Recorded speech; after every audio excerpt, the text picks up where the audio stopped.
our fourth encounter of the evening, we have Naomi Steinberg, who's a storyteller, and Myles Bigelow, who is an electronic percussionist. But when I asked Myles about his genre, he said that he doesn't really like to define himself. He is the amalgamation of all of his experiences. He has done Cuban salsa, lots of different stuff. He plays with many different bands in the city. And so he's a little bit undefinable. And Naomi is a storyteller, and she usually does folk and fairy tales, but tonight Myles and her brainstormed the piece together and she wrote it. So here we go, Myles and Naomi.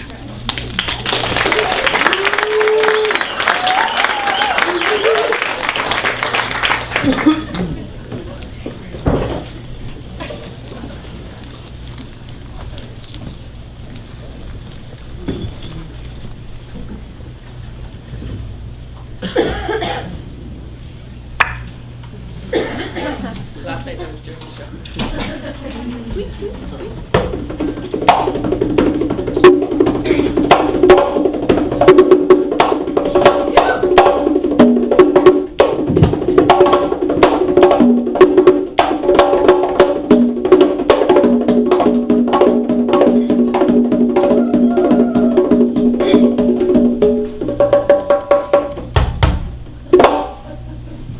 Hi everybody.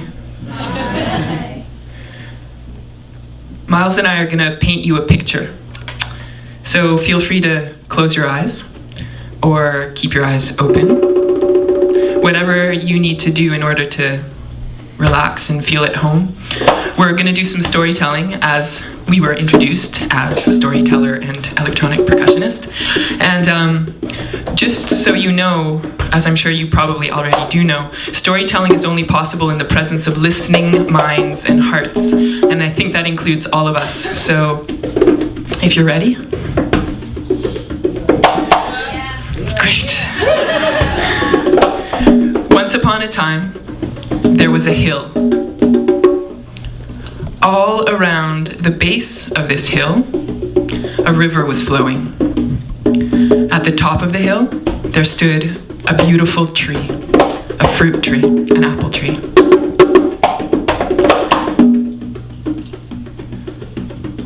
There was sunshine streaming down, warming the wood of the apple tree, filling the air with that really yummy smell of warm apple wood. And it was mixed with the slightly fetid odor of rotting debris coming from the river's edge. If you listen, there was bird song and crickets buzzing, and there was the kind of stillness that you could probably actually lean into and relax into. Now, Myles and I know something. We know something, and we can see something, and you can't see it yet. And why is that? It's because, well, we wrote the story. We know everything that's going to happen. We know in what order. We're a bit like God like that. But unlike God, we are asking you to trust us. So just loosen your grip on your mind. Sit back, relax, and let us tell you that in the side of this hill, there was a door. A beautiful little door. Mostly, I guess, what you could call camouflaged. But if you were to step really close to that door, you would notice that it's really easy to open and close. It's as easy to shut as it is to open.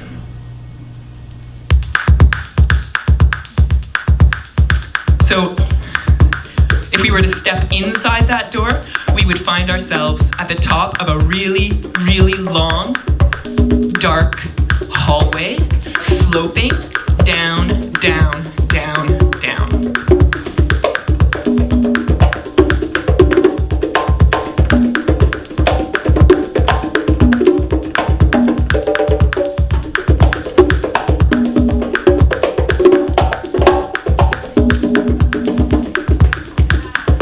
So, arriving at the bottom of the hallway, we find ourselves in a kind of techno-womb kind of a place. What's the craziest, most technology-filled space you can think of? It's a bit like that. When we were jamming on ideas, Myles suggested a Matrix-style space, Mad Max. Whatever word you choose to use to signify that kind of a space, just let me tell you that it was a wonderful essay in complexity. There was tubes that shot out from the wall and twisted around and T-boned with other tubes that needed to be welded together in order to conduct I don't know what to I don't know where. And there was a whole network of wires, every single colored, all crisscrossed, all alluring in this network lattice. And there was buttons of every single color, shape, and size, all waiting just for you, just to be tested and pressed. Now, on this particular once upon a time, there was a person standing at one of the machines, holding a printout in her hand. She was looking at that printout. It was the printout which was the list, listing the list, listing the list of lists, listing the list of things to do. And once she had carefully intaken all of that information, well, she pushed a button and stepped onto that treadmill and started to go back and forth between the liquid refreshment unit and the helmet T4 L377 kind of a thing, and she was doing this and pressing that button and doing that and getting that done and going back and forth, and wow, it was quite an amazing feat.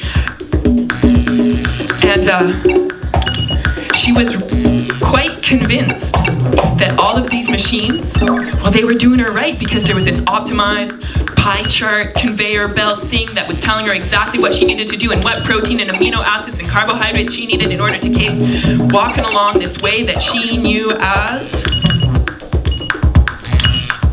the way of the journey, the way of the journey, of the path, of the flow, which of course needed to be measured and quantified in order to prove the validity and the righteousness of the reasonable, rational truth. Our hero, she was talking to herself. I have all of the best machines at my disposal. I am being coddled and cared for and groomed for no other reason except that it is what the body and mind truly want. I am so happy with all of this optimized life and this protein, amino acid, carbohydrate. Wow, it is so wonderful to be in this place. Even the quiet times, which all of the printouts suggest is absolutely necessary, are all factored into my daily regimen and routine. In fact, I like these lying down times so much, I think I am going to give them a name. I think I'm going to call them Shivasana.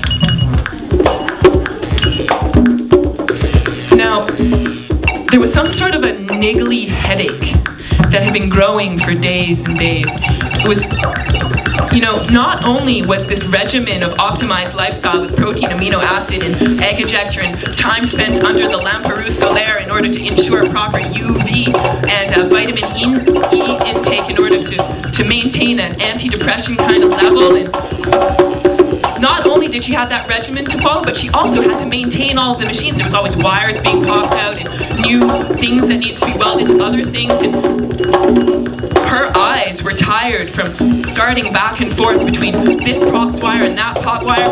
And not only that, but there was some sort of something that kept growing and growing, and she didn't quite know what it was. She wasn't even sure if it wasn't just a figment of her imagination. She kept trying to calibrate this and push that button, but whatever she did, it just kept getting worse until finally she just ended up frozen in a tightly balanced kind of a... When suddenly...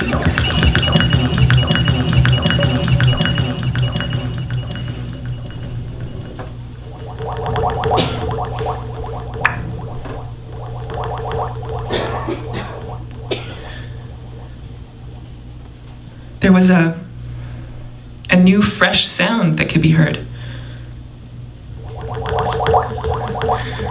Something that wasn't the click, whir, or whiz of a machine or a turning cog. Something that wasn't forced air or compressed and controlled water. So she craned her ears to hear and looked around and discovered that there was a previously unnoticed by her tunnel leading to And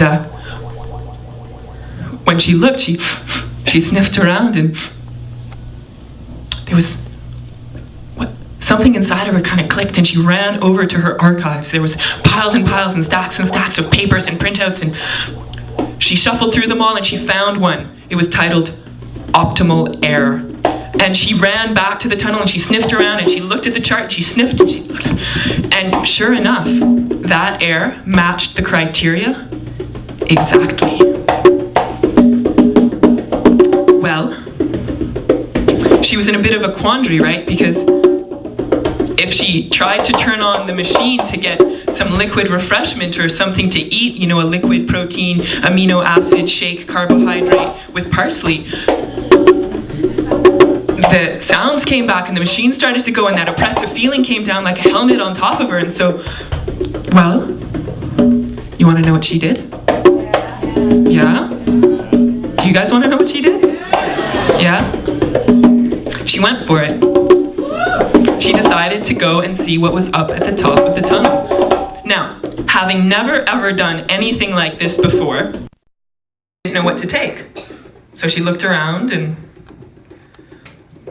she thought, well, I'm surely going to get thirsty. It's probably a long journey, so I definitely have to bring my liquid refreshment XRL23-4 with me. But how? And again, she looked at the tunnel and she realized that it was really dark, and so she would probably have to bring her Lamperouse Solaire UV ray vitamin E antidepressor unit, but how? In the end, she found herself a little red polka-dotted handkerchief, red with white polka dots, handkerchief with a birch tree on it. And she found herself some bread and some cheese, and she put that into the little handkerchief and made a bundle and found a stick and set off.